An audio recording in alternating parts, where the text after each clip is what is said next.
Ассаляму алейкум, сіздермен мен Айжан Айтқалиқызы. Бүгін сіздермен үй жағдайында кереметтей балмұздақ жасайтын боламыз. Таза, ешқандай қоспа қосылмаған таза өнім. Сондықтан міндетті түрде балаларыңызға жасап көріңіздер.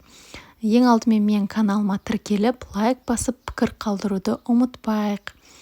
Бізге осындай банан қажет болады. Қалауыңызша банандарды қоссаңыз болады. Мен осылай 2 бананнан сіздерге бірінші жасап көрсеткім келіп тұр. Енді бұл балмұздақты жесеңіздер кәдімгі керемет қой. Оның үстіне таза өнім екенін өзің біліп тұрсаң, ешқандай қоспа қосылмайды.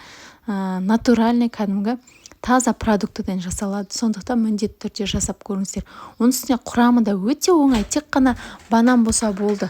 Бананды осылай ыдысқа саламыз да, оның бетін жақсылап ауа өтпейтіндей жауып қоюымыз керек.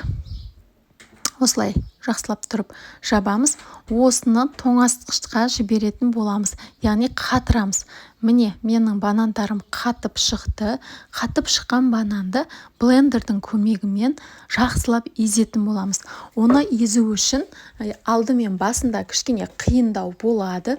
Содан кейін жайлап осылай шетінен істесеңіздер, бірден езілетін болады. Сондықтан міндетті түрде езген кезде асықпай шетінен езсеңіздер, міне қараңыздар, уже түсі ағарып, өзгеріп келатыр, мороженое тәріздес болып.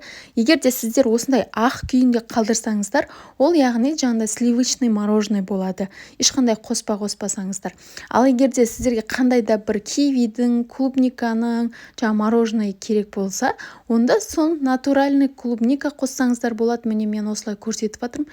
Тек клубниканы кішкене тоңазытқышта қатырып аласыздар. Одан кейін барып осылай мороженныйға қосасыздар. Сонда клубничный мороженое шықты, құлпынайдан балмұздақ шықты.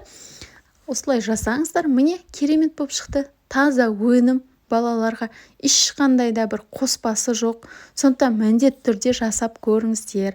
Ал енді дәмін көрейік. Қалауыңызша әрлеп сәндесеңіздер болады. Міне керемет. Дәмін деген енді сөз жоқ, айтып жеткізе алмаймын. Одан да жасап көріңіздер. Сіздермен бірге болған Айжан Айтқалиқызы. Менің каналыма тіркеліп, лайк басуды ұмытпайық. Ас болсын.